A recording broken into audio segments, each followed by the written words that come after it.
My name is Thavius Beck, and for those of you who are coming for the first time, this is the last in our series of workshops. We're partnering with Disney Interactive, and we're discussing different ways that we have collaborated and worked with them to present musical content and basically present some of these ideas that are centered around this new game called Fantasia Music Evolved. The approach to this game, as far as the way the music is involved in the game, that's very interactive, but more importantly, it's centered around these different remixes that can be triggered by different actions that the user takes in this game. So our last workshop, we focused primarily on the remixes and the different approaches and challenges for the producers who did those. In this particular workshop, we're going to focus on sound design. With Dubspot, we talk a lot about synthesis in our courses. We delve very deeply into being able to create your own sounds. Not only is it important to do that for your own artistic identity, if you're doing it for your own musical projects, but there's a lot of different avenues that sound design can take you down, okay? For instance, there are people that create sound libraries for different demo discs, for different software makers. Another avenue as well is doing sound design for visual media, okay? So that could either be commercials, it could be movies, it could also include video games. Let's introduce the rest of our panel, shall we? Next to me, I have Chris Petty, like I said. This is the Director of Curriculum at Dubspot, and as I've also said, he has a lot of experience with sound design, and it's opened up a lot of career opportunities for him that have brought him to Dubspot. But he'll talk to you a bit about that. So, Chris, you want to say hi to the people? Hello to the people. Sound programming and sound design has actually been a passion of mine. I studied it in college, and really the background that I have is with programming sounds and doing sound design in the context of music with synthesizers and samplers, and I've gotten the opportunity to contribute patches and sounds to some major products that have been out on the market and everything.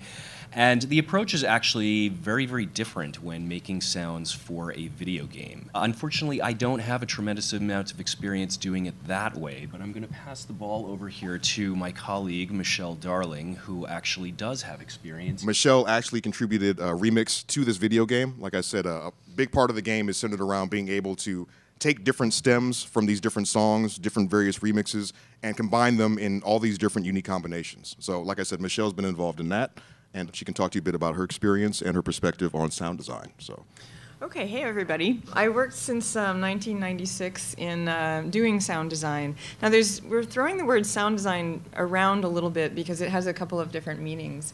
And in the case of Chris has been doing for many years creating sounds from synthesizers, which is also called sound design. Sometimes what we call sound design related to picture is all the sounds that are connected with the game or the visuals. There's different categories of sound design that could mean everything like footsteps and things that the characters touch, which also is called Foley, which is another process of recording sounds in synchronization with the image.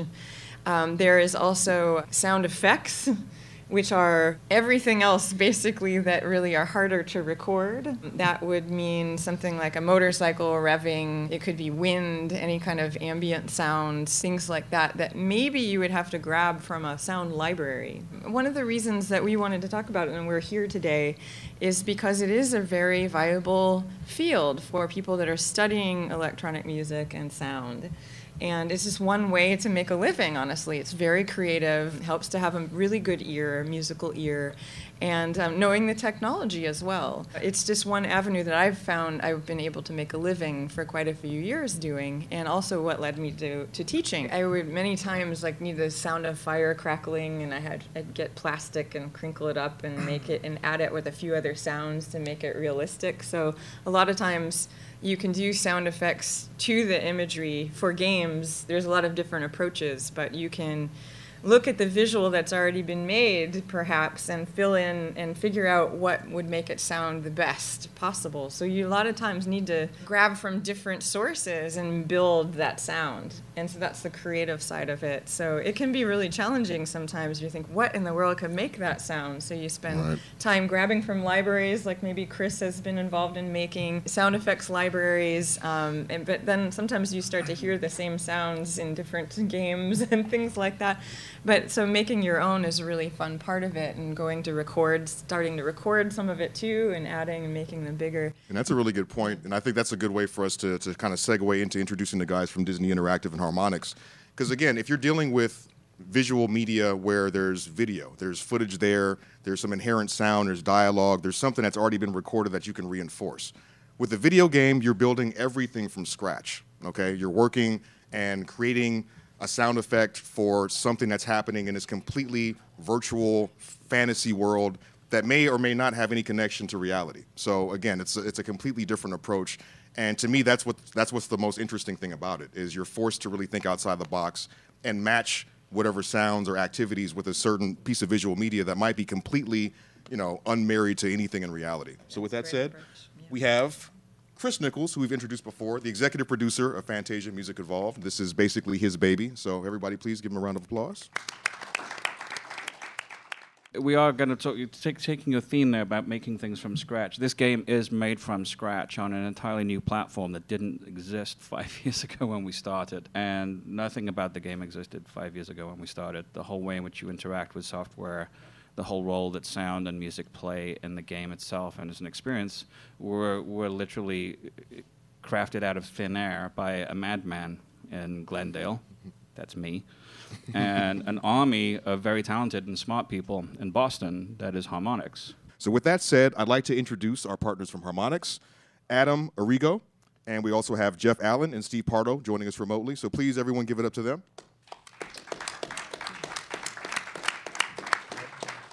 I'm Adam Arrigo. I was the lead designer of the discovery portion. I am a game designer, but I actually started as a sound designer.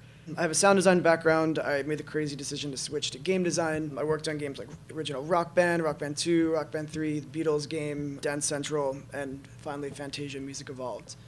And it was an incredible experience for me working at Harmonix because it was one of the few places where you could switch from sound design to game design because we make music games.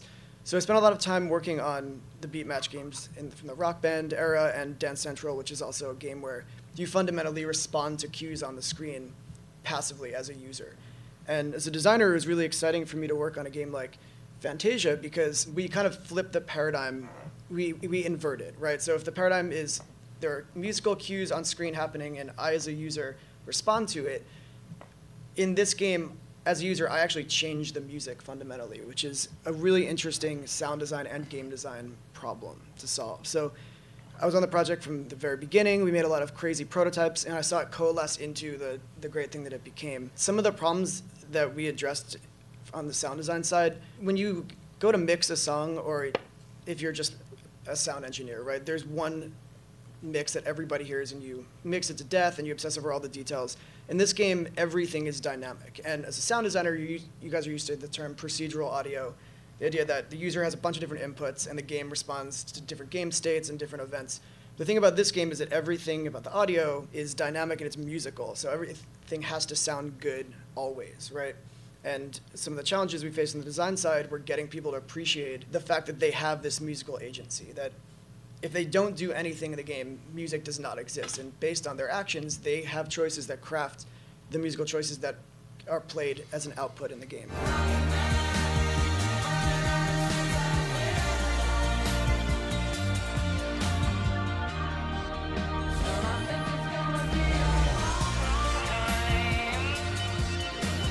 I'm going to show you some examples from Underwater World. Okay, so you're in the underwater world. You zoom into this thing called a node. You start off with just one type of fish that you can play. And this is the tuba blowerfish. So each one plays a different tuba sample. This is a second type of fish, which you're going to play vocal samples, which are actually taken from the fun song Some Nights. And these are the clarinet fish that spin. So now the player's in recording mode, and they can play. They have all three fish types available. So now they can choose how many of which fish type they want to use in their melody, and then record a sequence using the fish.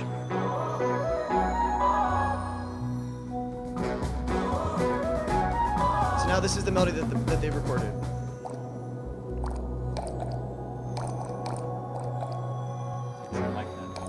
They didn't like the melody, so they're recording a different one.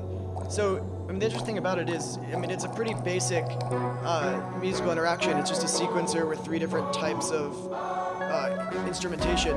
But when presented in a narrative context, it gives people kind of an anchor so that they understand what's happening. It seems fun to them. We kind of trick people into making their own music. So now you can see they've come out of the node, and that melody is part of the world. So every 16 bars, that melody they just recorded, it starts playing again. So as they make progress in the game, they're adding different snippets of melody and sequences of notes to the world and working towards their own song. So Fantasia is a game with singing fish that sound like some nights, oddly enough. You have a kid, right? If you have Yes. a kid, they make paintings when they're 3 and 4. They're generally not very good, but you lovingly put them on the side of your refrigerator because they're awesome, right? Music's not like that. You can look at a painting and see it in a different way. One of the things we figured out is you can't listen to bad music.